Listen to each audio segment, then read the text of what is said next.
Saludos, bienvenidos a Enfoque en El Salvador. La reciente presentación ante los tribunales del expresidente Elías Antonio Saca y otros 6 imputados señalados por presunta corrupción ha puesto de manifiesto la larga y encumbrada sombra de este flagelo. 246 millones de dólares de dinero público, según la Fiscalía, fueron desviados a cuentas particulares durante el gobierno de Saca. Así que hoy en Enfoque nos acercaremos a este asunto que está poniendo a prueba la eficacia del sistema judicial salvadoreño, uno de los desafíos que afronta el gobierno de Salvador Sánchez Serén. De ello vamos a hablar con Ana Marcela Montanaro, abogada y activista social. Bienvenida. Muchas gracias.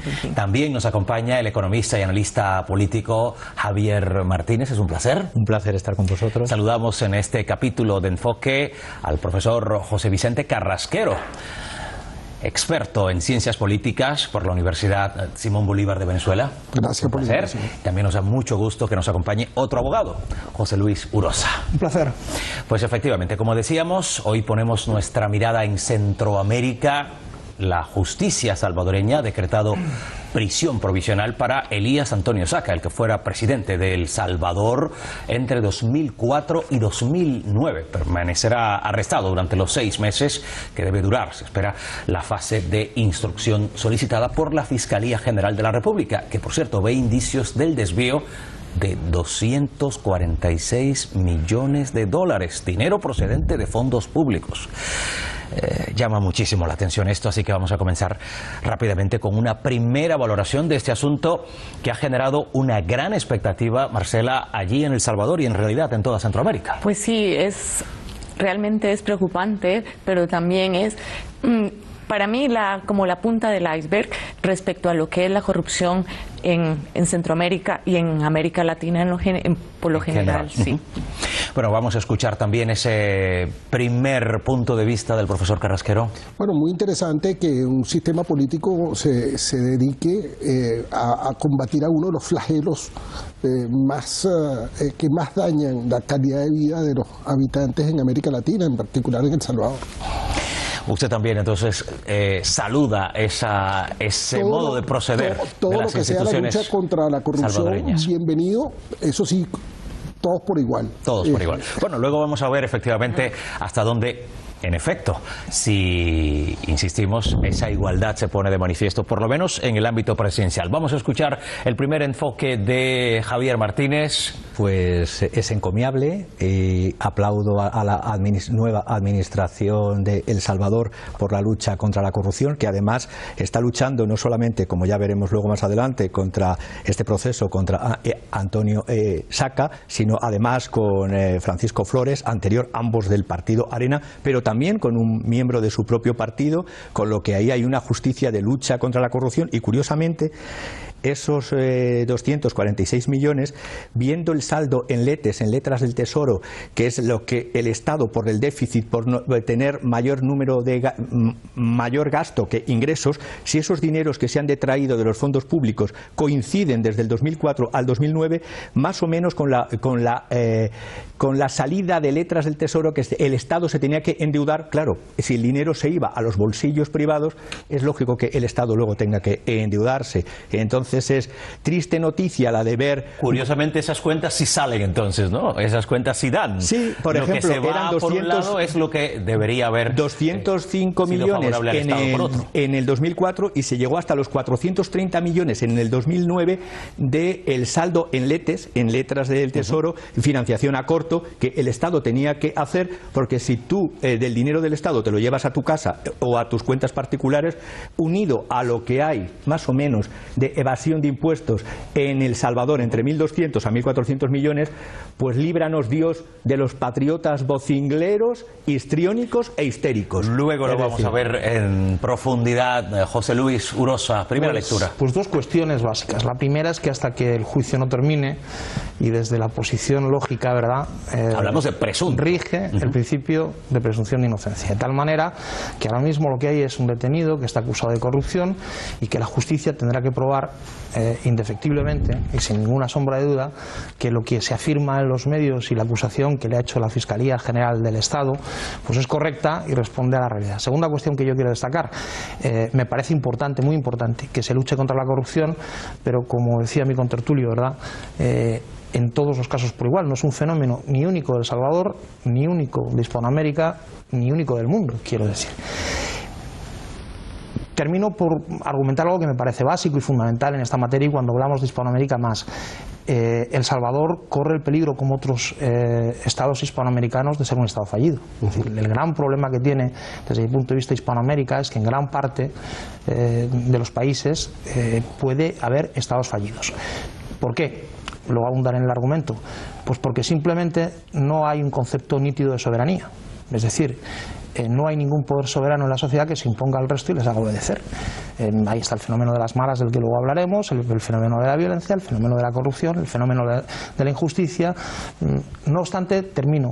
Yo creo que si uno se ve los datos, ha habido informes muy recientes, ¿verdad?, tanto del Banco Mundial como de otros organismos, pues demostrando que en algunas cosas El Salvador ha progresado enormemente, mientras que en otras El Salvador pues se ha quedado estancado o ha empeorado.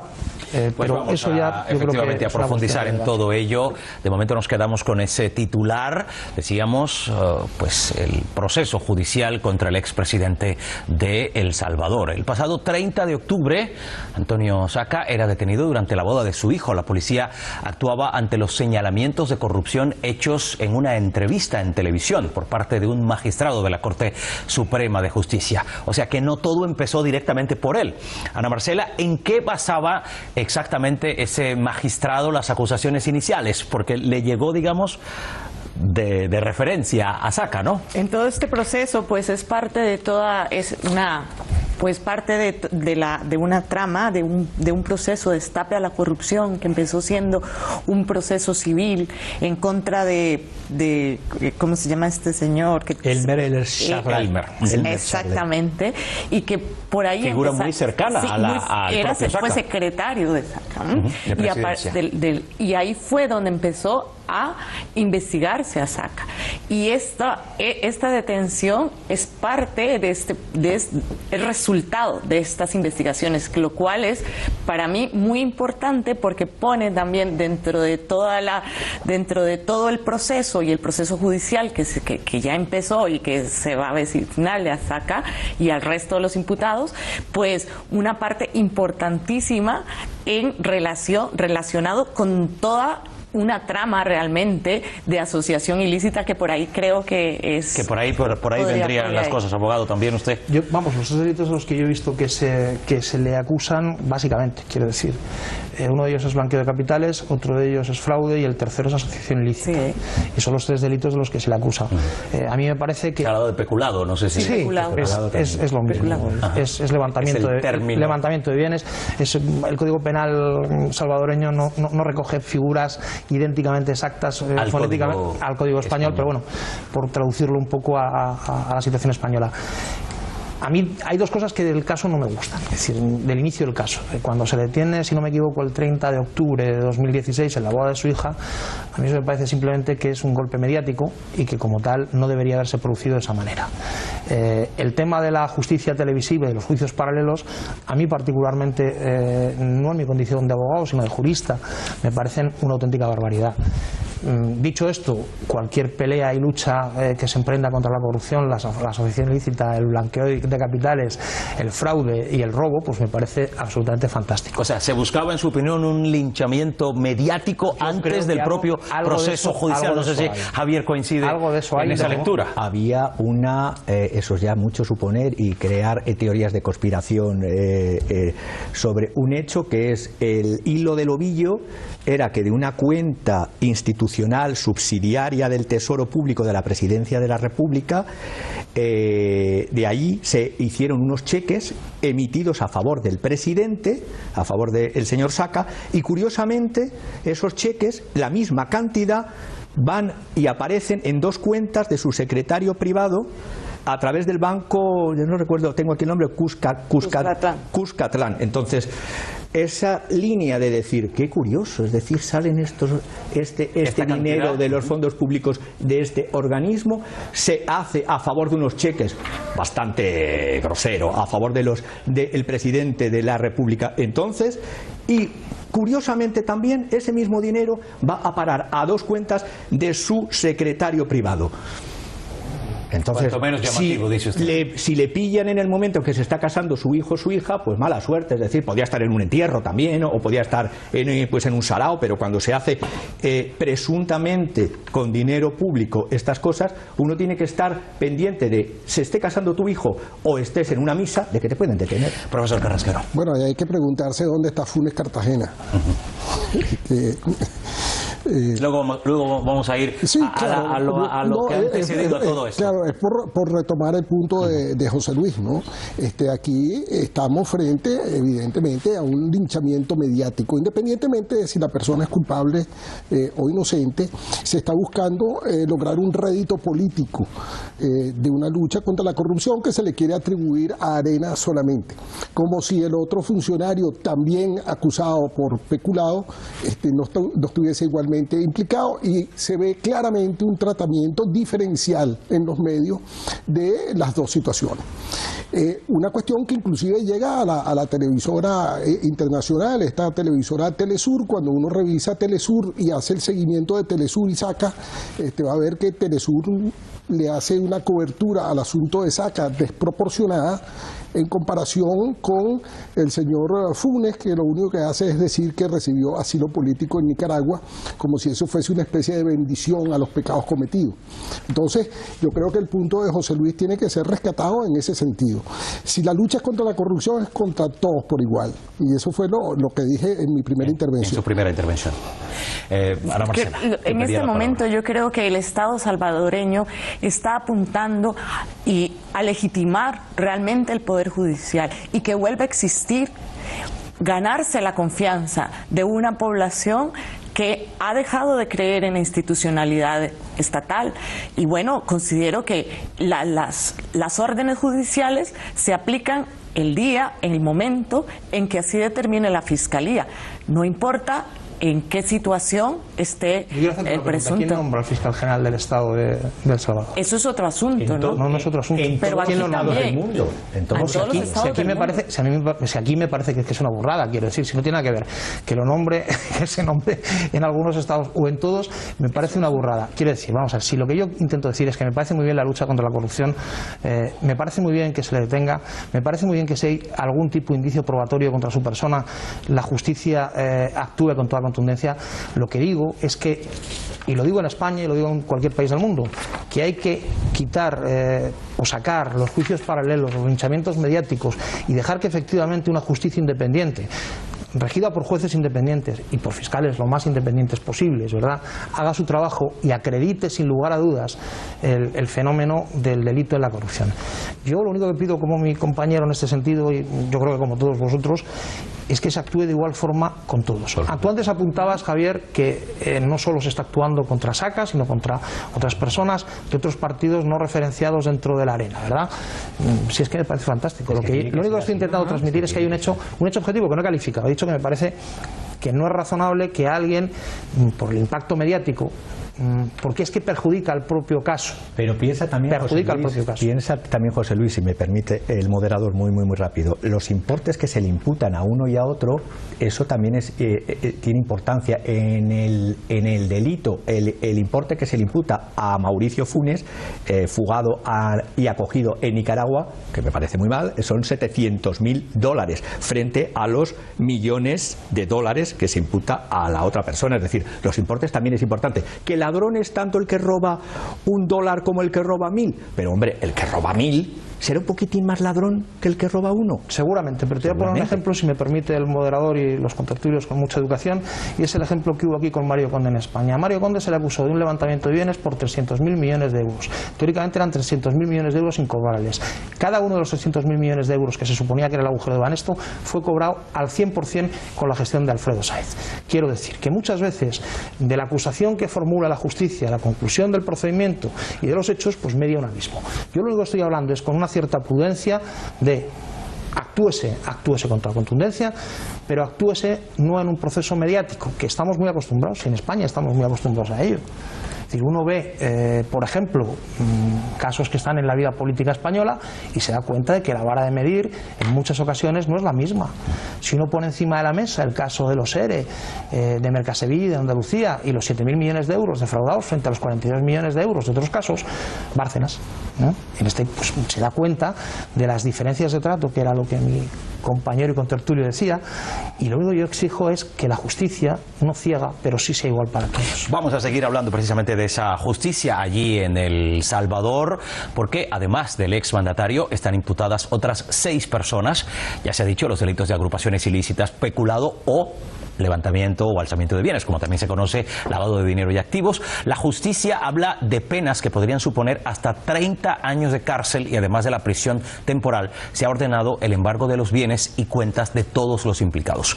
¿Por qué se sigue pensando, Ana Marcela, que Antonio Saca sería el máximo dirigente de esta trama? Por lo menos es la opinión de la magistrada que está instruyendo este caso.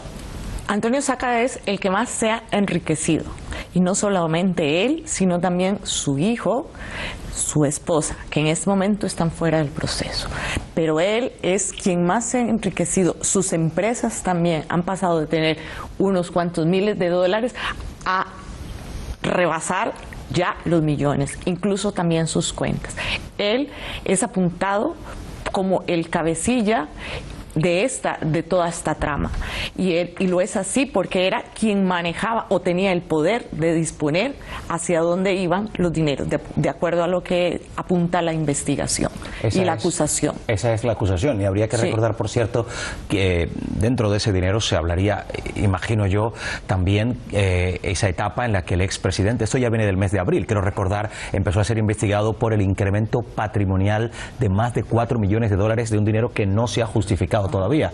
Javier. Sí, justamente ese es otro de los hilos del ovillo, que por ese importe de los 4 millones se dice cómo después de ser presidente has tenido, y eso que allí no hay la práctica de los consejos de administración que se tienen en España de pasar presidentes a las grandes empresas. Las llamadas puertas giratorias. Sí, ¿no? Debe ser que muchas veces nos da ejemplo Latinoamérica de cómo hacer las cosas. Nos creemos en la vieja Europa, que somos los que tenemos que dar ejemplo, y hombre, si a todos los corruptos que están circulando por las calles españolas todavía, no solamente encausados, sino en proceso, se les aplicase las medidas de encerrarles en prisión para que mediten, porque es bueno la meditación boeciana de las personas que están ya imputadas, pues yo creo que en este caso concreto, con este expresidente, repito lo que he dicho antes, mientras que él mandó del 2004 al 2009, se dio el mayor endeudamiento a corto en aquel periodo, que coincide con cifras que entonces dices, bueno, te llevas el dinero del país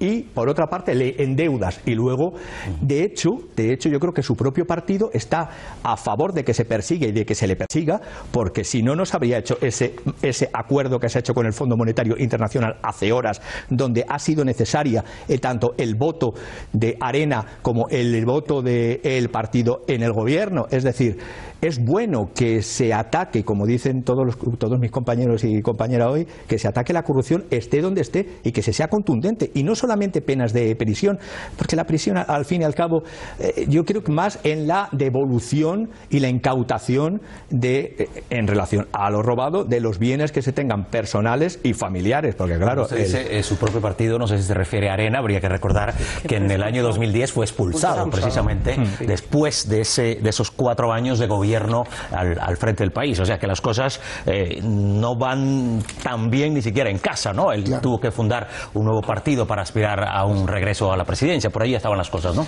Sí, hay una cuestión que yo creo que es meritorio mencionar. Ahí, como dicen el dicho, ¿no? Hay 2 cosas que no se pueden esconder, la tos y la riqueza súbita. Y ciertamente que Saca no podía esconder un estilo de vida y una calidad de vida que no se correspondía de alguna forma con una persona que al final lo que era un funcionario público. que a lo mejor era el funcionario público que más ganaba. Bueno, está bien, pero tampoco justificaba el pasar de aquí allá. Pero yo no por escurrir el tema de la corrupción, que no es el asunto, cuando se quiere tener una lucha frontal contra un flagelo como el de la corrupción, uno tiene que tener estándares de actuación, y de esto los abogados saben más que yo, y esos estándares de actuación tienen que ser respetados. ¿Ha habido estándares de actuación aquí? No. ¿Cuándo empieza la acusación contra el señor Funes? En febrero de este año. Y se le dejó correr, inclusive el tipo manda un mensaje por Twitter diciendo que es mentira que él está en Nicaragua solicitando asilo político, y al rato aparece el asilo político. Entonces, en lo que vamos es que yo voy y atrapo sorpresivamente a una persona en la boda de su hijo, mientras que con el otro me hago el soquete, ¿no? Y se me escapa, se me va. Independientemente de que la suma de dinero sea tan descaradamente grosera, 200, más de 300 veces, ¿no? Bueno, pero al final lo que decía Simón Bolívar, ¿no? El que roba un céntimo del erario público es tan culpable como el que se roba 10. Sí, pero el daño que haces a la población robando igual, 300 está bien, pero fíjate que al final, Javier, no estamos evaluando el daño a la población, sino el daño al erario público. Hay un daño al erario público que se transforma en esto, pero el daño es contra eso, y la magnitud del delito, bueno, lo que hace es que la pena sea más grande o más pequeña, pero en todo caso, si vamos a luchar contra la corrupción, vamos a tener estándares, y que esos estándares me permitan a mí tratar de la misma forma a todo el mundo. Y no puede ser que una persona que está siendo investigada desde febrero se me escabulla, se me vaya, que todo el mundo sepa que tiene una acusación, y el tipo de repente me aparece en Nicaragua pidiendo o aceptando el asilo político. Bueno, precisamente vamos a abundar en ese tema de la corrupción, que está claro, parece enquistado en ese país. El fallecido expresidente Francisco Flores, que gobernó El Salvador entre 1999 y 2004, también por el partido Arena, se vio envuelto en un proceso judicial en su contra por la donación de $15 millones a Taiwán. Entonces se habló del terremoto de 2001 y de una supuesta ayuda humanitaria que luego parece ser porque, como saben ustedes, falleció prematuramente el encausado y no se pudo llevar a término la investigación. Y luego hay otro proceso del que al que se ha referido usted, profesor, y que tiene que ver concretamente con el enriquecimiento ilícito que se le señala a Mauricio Funes, que fue también presidente de El Salvador, pero entre 2009 y 2014, y en este caso por el Frente Farabundo Martí para la Liberación Nacional. O sea, da la sensación de que en todas casas cuecen habas, Ana Marcela. Pues sí, yo creo que la corrupción tiene poco que ver realmente con ideologías. Sin embargo, hay algo a lo que sí quiero apuntar. Con los gobiernos neoliberales, con las políticas neoliberales, han aumentado los casos de corrupción. No es que antes no existiera, claro, que siempre han existido, pero es a partir de los últimos, creo yo, 25 años que empieza a darse más énfasis a este tipo de delitos. ¿Y por qué? Primero porque hay demandas desde las teorías de la modernización que apuntan a que la corrupción es un asunto de estados subdesarrollados, de institucionalidades fallidas, etcétera, o bien desde las teorías de esta cuestión de la moralidad, donde incluso y de la cultura, donde incluso parece que es como si nada más fuesen esos estados y no realmente los estados, que esto no es una cuestión de norte o sur, porque aquí en España es pan de cada día, abrir los diarios, ver las noticias y todos los días van ahí. Pero ¿qué es lo que pasa? También la corrupción es un asunto estructural, como un modo de dominación social. Entonces yo creo que esto no tiene nada que ver con las cuestiones ideológicas, trasciende las cuestiones ideológicas. Y es por ahí que a lo mejor podríamos empezar realmente discusiones donde los estados latinoamericanos que no necesariamente, como repito, van con cuestiones ideológicas, van más allá, no es una cuestión de Funes, sino realmente de las aspiraciones también de las clases políticas, pero también del resto de la ciudadanía, porque esto no tiene nada más que ver con la dicotomía público y privado, sino también de enriquecerse, de obtener poder, y eso es importante de poner en la mesa. Pues mira, yo comparto en gran parte tu argumento y además diré porque el problema de los estados con mucha corrupción funciona en función de algo que se llama confianza pública, ¿verdad? Y los países, decían los viejos liberales, estos que acabas de alguna manera criticar, que los gobiernos debían estar formados por los hombres más honrados, siendo vigilados por personas como si fueran ladrones.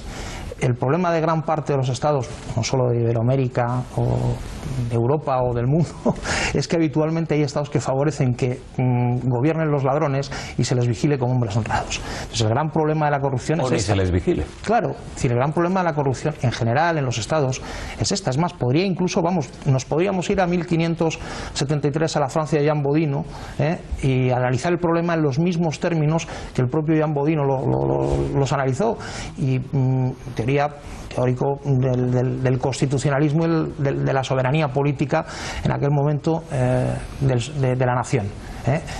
Digo esto porque el fenómeno no es diferente. El problema son los pesos y contrapesos que se ponen a la hora de controlar el poder. Cuando tú pones contrapesos muy débiles, y eso por ejemplo queda clarísimamente demostrado en las dictaduras, ¿verdad? Aquellas dictaduras que no son la dictadura en sentido clásico, es decir, cuando alguien asume poderes extraordinarios en una situación extraordinaria, cuando eso no ocurre y el dictador se asienta, tenemos algunos ejemplos en Hispanoamérica notabilísimos, tanto de regímenes dictatoriales como de dictadores encubiertos con modos totalitarios, ¿verdad? Cuando uno escapa a los controles y en el ejercicio del poder, pues termina habiendo corrupción. ¿Dónde hay más corrupción? Donde menos se controla el poder, sea esto formalmente una democracia o no lo sea. Bueno, de todas maneras da la impresión de que la justicia salvadoreña está decidida a acabar con la corrupción con independencia del color político, y eso, creo que en eso vamos a coincidir todos, es loable, ¿no, profesor? Sin duda. Ahora, fíjate, yo no mencioné, Marcela, el asunto de las ideologías. Sí mencioné el asunto de los réditos políticos, que es distinto. Yo en el gobierno trato este caso con más saña mediática que este otro caso y incluso puedo llegar a ser acusado de estar usando este para tapar este, porque qué casualidad, ¿no?, que este asunto se da cuando el otro caso también está corriendo, y tomo y me voy a la fiesta de matrimonio del tipo y me lo llevo preso, y mientras tanto el otro acompañado de Daniel Ortega y protegido él, su familia y todos los demás.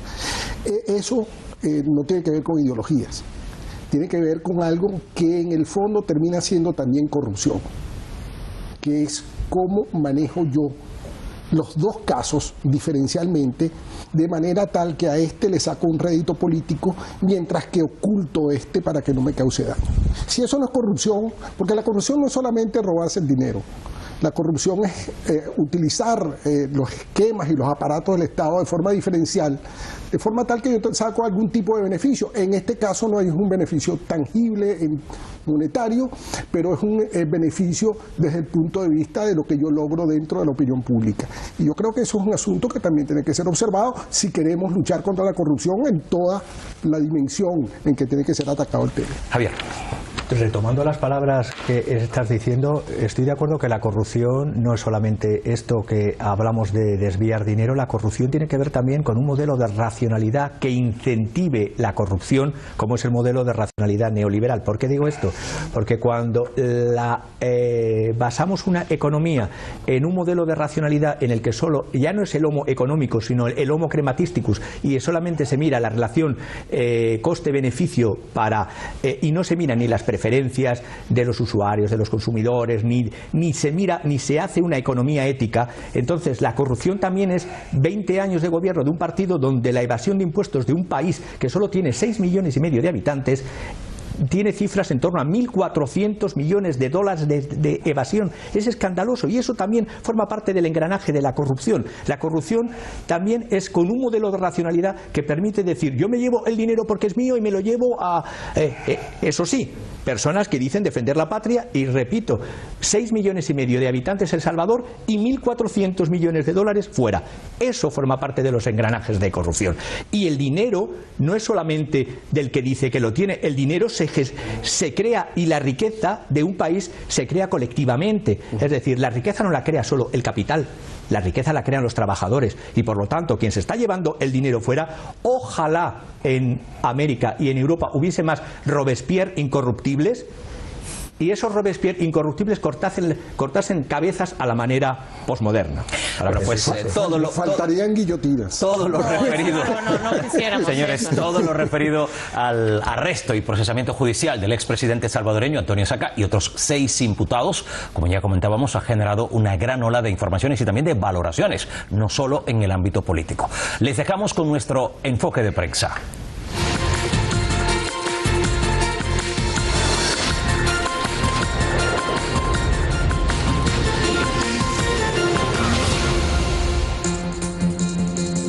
En elsalvador.com leemos: Antonio Saca movió $131 millones en cuentas propias y de sus empresas. La misión de la Fiscalía es determinar cuánto de ese dinero provino de actividades lícitas e ilícitas. En la web La Página del País Centroamericano encontramos: fiscal sobre caso Saca. Si aparecen personas del partido político que sea, se van a investigar. El funcionario pidió además a la Cámara Primera de lo Penal que resuelva responsablemente sobre la apelación de los implicados para recobrar su libertad. En el rotativo 20 minutos destacan: presuntos pandilleros decapitan a policía en El Salvador. Un agente de la policía fue atacado por presuntos pandilleros que lo decapitaron y desmembraron su cuerpo. Clara demostración que las maras o pandillas han arreciado sus ataques contra las fuerzas de seguridad de El Salvador.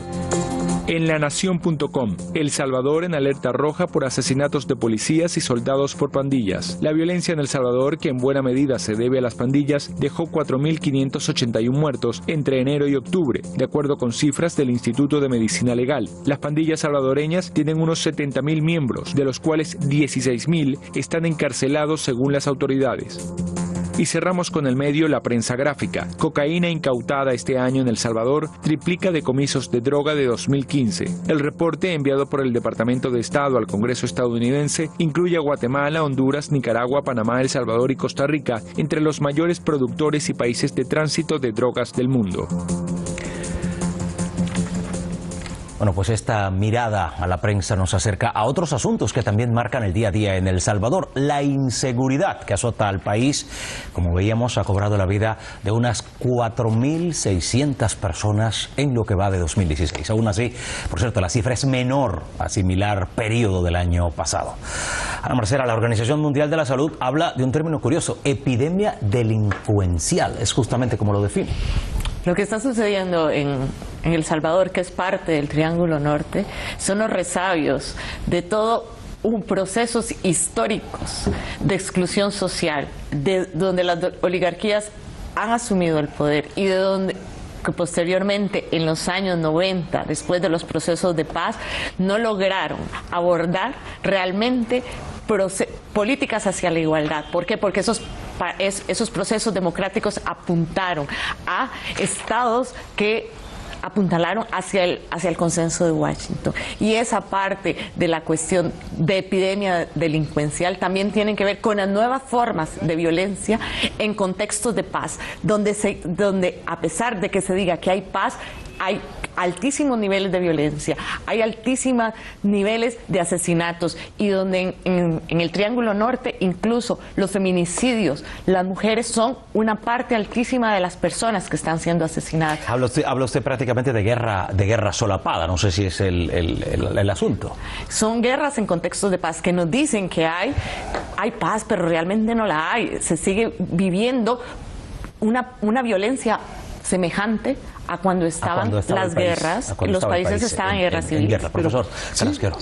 Fíjate, yo veo estas cosas desde el punto de vista del desempeño de los gobiernos. Evidentemente, en la medida en que el desempeño del gobierno está limitado por una cantidad de razones, muchas de ellas recursos, hay gente que va quedando excluida. No, del sistema. Nuevamente, no es un proceso adrede de exclusión, yo no lo llamo adrede, sino que no tengo los suficientes recursos para, y hay gente que va quedando... Es una exclusión sobrevenida, digamos. Una exclusión sobrevenida. Esa exclusión, entonces, hace que tengas ahí un caldo de cultivo para grupos que trafican droga y que pueden utilizar de ahí gente para armar ejércitos.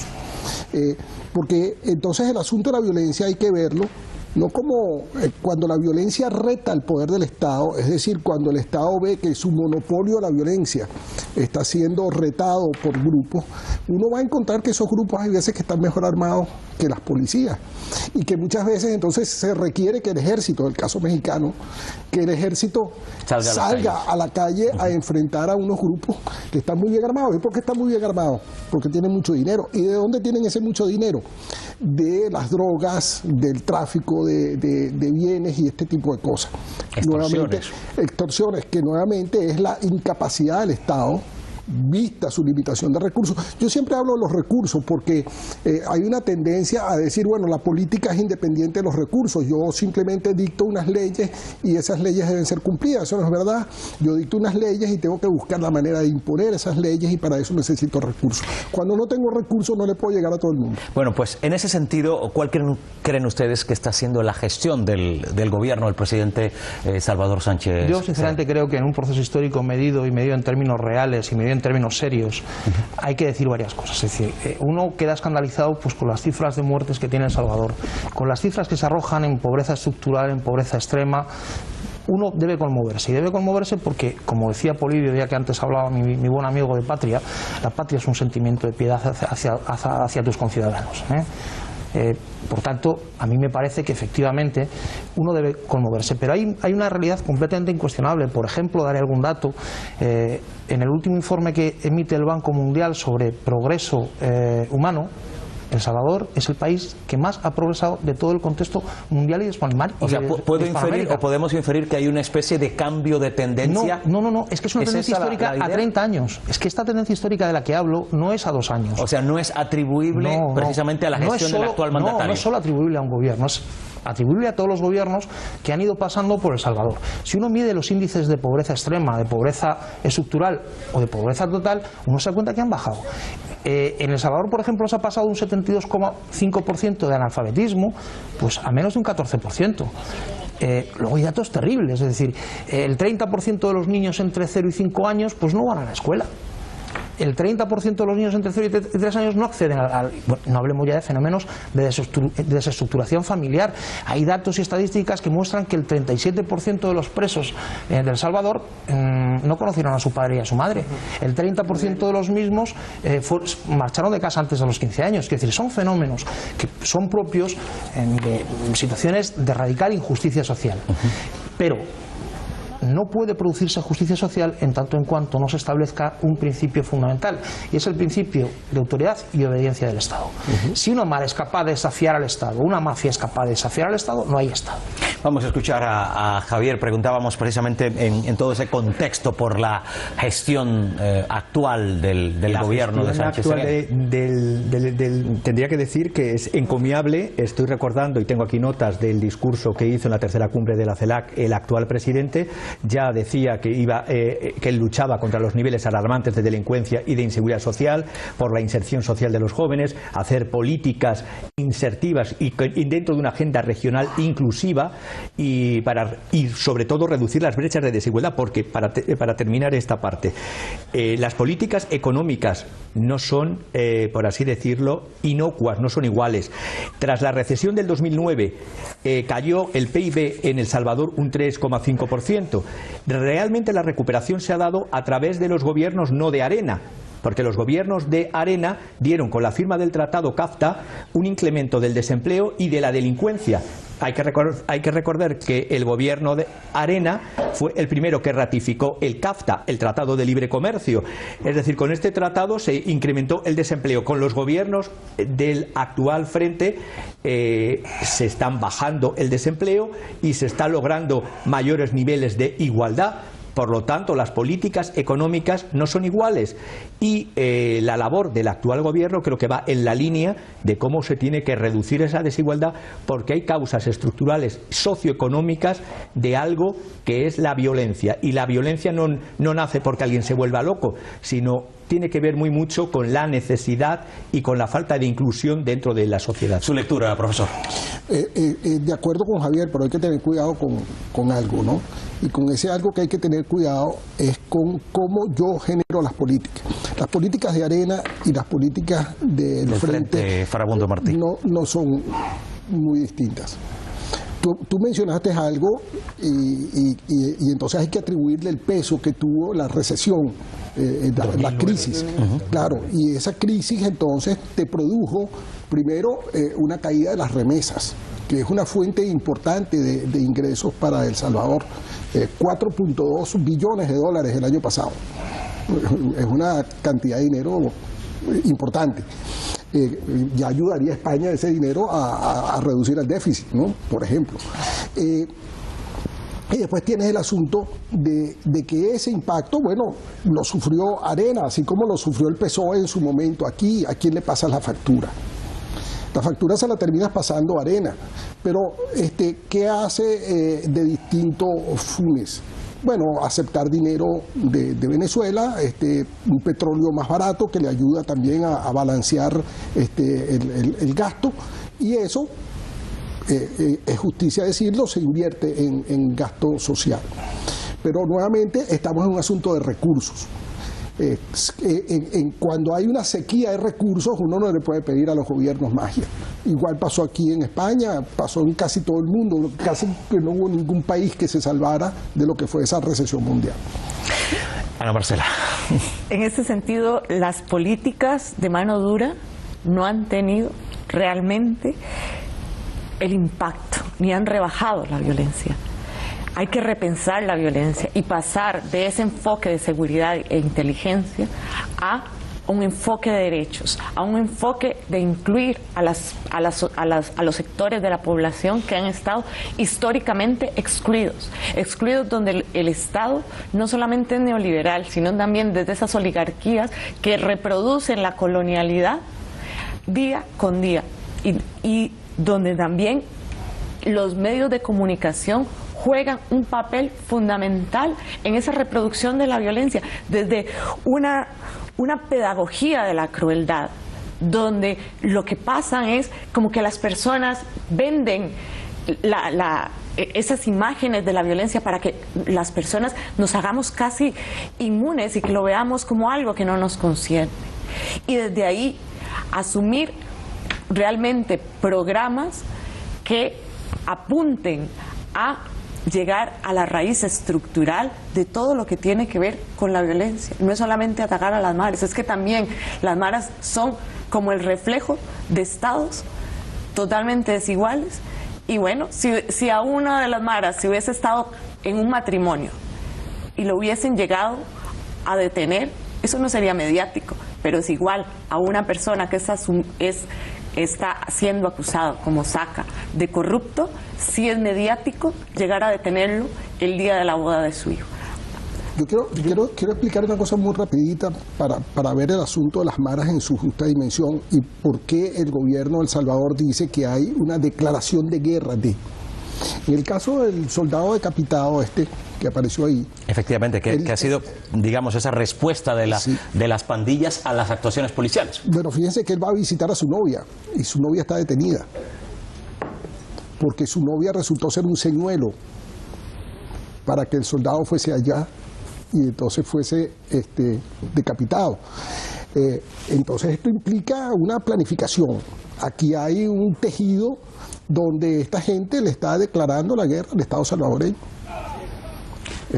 Así podríamos entender entonces cómo estos asuntos de violencia y de inseguridad de los que venimos hablando tengan puntos en común ya no solo con el contexto salvadoreño del que hablábamos, sino también otros países centroamericanos, otros países de la región. Aunque concretamente en El Salvador se habla de hasta 70.000 miembros en las pandillas y las autoridades hoy dicen que hay unos 16.000 pandilleros encarcelados. Pero de todas maneras, ese país junto a Guatemala y Honduras ha protagonizado esta misma semana, lo veíamos, ese denominado Triángulo Norte de Centroamérica, en que incluyen las tres naciones y han puesto en práctica la fuerza de tarea trinacional contra las pandillas, que por lo menos la intención es, por una parte, atacar las causas, pero también atacar su nivel de actuación.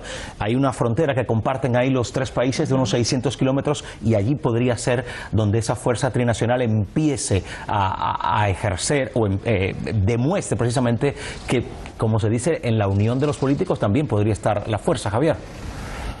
También digo que es fabuloso el hecho que se ataque esa violencia a nivel no solo nacional, sino de los otros dos países afectados por esta misma desestructuración del Estado, porque si bien es verdad que un Estado es el que tiene que tener el uso legítimo de la violencia, también es verdad que desde los tratadistas del siglo XVII, cuando existen tiranos y existen situaciones de desigualdad extrema, también es ilícito el tiranicidio. Entonces, desde esa perspectiva hay que conjugar las políticas de represión de la violencia, pero también hay que luchar porque esas desigualdades no creen justificación para que los violentos actúen.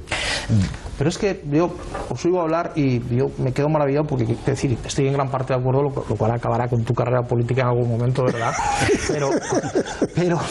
Pero termino estando de acuerdo. Lo que pasa es que yo hay cosas que asociáis y que no son ciertas. Vamos a ver. ¿Hay relación entre la desigualdad, la injusticia y la pobreza con la delincuencia? Sin lugar a dudas. Sin lugar a dudas. El señor que no come roba una gallina, pero el señor que no come no forma una mara. Me explico. O sea, en este fenómeno hay algo mucho más importante que ha sido estudiado sistemáticamente por los teóricos de la violencia y de la concentración de la violencia en manos del Estado, pues es el siglo XV. Es decir, el hecho de que haya una partida de delincuentes capaz de organizarse de tal manera que decapiten a un pobre señor poniéndole el señuelo de que vaya a ver a su novia detenida, pues uno se imagina que está penetrando no solo una organización frente al Estado, sino que está penetrando al propio Estado. De tal manera que el fenómeno, desde mi punto de vista, no es solo una cuestión de eso. Diría otra cosa muy rápida también. Yo cuando os oigo hablar veo el programa político de Saca. Y veo el programa político de Saca, el programa de inserción y ayuda a los más desfavorecidos que puso en marcha y que sigue vigente ahora mismo, por cierto, no con demasiado éxito, porque a cada desfavorecido que acreditaba tal situación, pues lo entregaba entre 12 y 15 dólares. Veo en cierta medida lo que estáis diciendo, pues en el programa de Mano Dura, ¿verdad?, que también puso, y que fue un absoluto fracaso, por cierto, eso es verdad lo que decía Marcela, es decir, que al final, las políticas, por cierto, daré otro dato muy importante. Si uno ve el gasto público en materia social de El Salvador desde hace 150 años hasta ahora, en porcentaje, ha venido manteniéndose en porcentajes muy similares.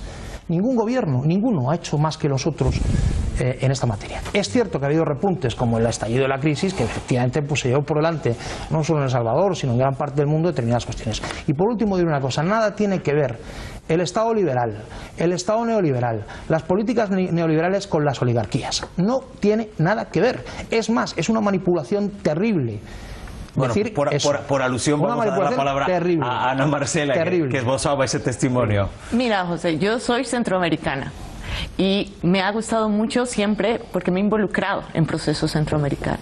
Y por supuesto que sí hay una relación concreta y real y directa de toda la posición de las políticas de esas oligarquías y de la forma en que han ejercido el poder, sobre todo en el Triángulo Norte, por concretizarlo ahí. Por supuesto que hay una relación. Esas oligarquías han sido en gran medida responsables de la exclusión social, de la pobreza, de la violencia contra pueblos indígenas, violencia contra campesinos, y también fueron quienes a partir de los años 70 y de los 80 libraron una de las matanzas y represiones contra campesinos en El Salvador. Tanto ahí que hasta la Iglesia Católica salió Monseñor Romero, San Romero de las Américas, salió siendo la voz de la violencia, tanto que le costó la vida porque fue asesinado. Igualmente los jesuitas, Ignacio Yacuría, por ejemplo, todos ellos fueron asesinados. ¿Por qué? Porque las oligarquías no permiten los avances, no permiten los avances. Oligarquía y política neoliberal. Claro, si es que el problema es que me estás describiendo países absolutamente corruptos de Hispanoamérica como Cuba, Venezuela y otros muchos. Pero lo estamos concretizando aquí. Pues las oligarquías han jugado un papel. La oligarquía es la oligarquía, sea esta marxista o sea esta liberal.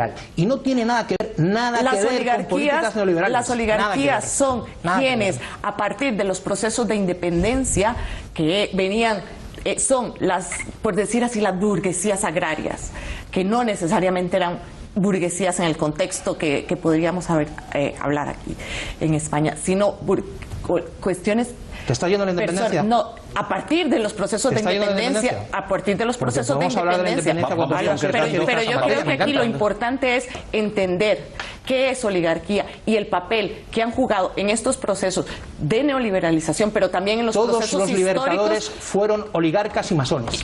De tal manera que tienes una explicación perfectamente racional a lo que estás diciendo. El tiempo se nos echa encima brevemente, profesor Carrasquero. Lo cual no significa que oligarquía y liberalismo tengan que ver, porque oligarquía y marxismo también tienen relación. Muy rápidamente, la necesidad de los tres países de formar estas fuerzas conjuntas es básicamente porque estas maras, estos no tienen fronteras. Ellos no tienen fronteras, ellos no respetan fronteras, ellos transitan libremente por todo eso y por supuesto lo malo que hacen. No. Hay que tener cuidado cuando uno habla de oligarquías, porque es que resulta que dentro de estas maras también hay oligarquías. Y hay que tener cuidado hablando de las oligarquías, porque al final la oligarquía termina siendo una excusa de los gobiernos, para no cumplir con lo que tiene que cumplir. Javier Martínez, y no tenemos ya casi tiempo. Pues para ser muy rápido y para que no se nos vaya con las palabras oligarquía, que estoy de acuerdo, si nos vamos al concepto griego o oligarquía, habría en todos lados la lucha de clases, que no es tan, por así decirlo, es mucho más clarito. Es decir, cuando se está hablando que han estado histéricos los neoliberales porque la deuda del Salvador, estaban hablando ya de default, las agencias de calificación estaban atacando, desde que hay un gobierno de izquierdas, estaban atacando la deuda salvadoreña cuando está en un 60%, por cierto, que es lo que recomienda Bruselas, en un 60%, y con un déficit, lógicamente, porque no se pagan impuestos porque se lleva el dinero fuera. Eso es lucha de clases y eso no es oligarquía. Bueno, pues vamos a tener que dejarlo aquí porque efectivamente el tiempo no da para más. A punto de despedirnos, nos gustaría una breve valoración. Hemos hablado de corrupción, de inseguridad y narcotráfico y la pregunta es clara. ¿Hay avances a día de hoy, 2 años después de que llegara al poder Sánchez? Yo, que soy un optimista histórico, creo que siempre hay avances en la historia. En el caso de El Salvador concreto, profesor. El solo hecho de que se tomen en cuenta estos problemas y se estén trabajando en ello es un avance. Hay que ser optimista. Javier Martínez. Me gusta la ilusión sin caer en el optimismo ciego, pero vamos, avances hay cuando hay voluntad política de quererlo hacer. Y finalmente, Ana Marcela Montanaro.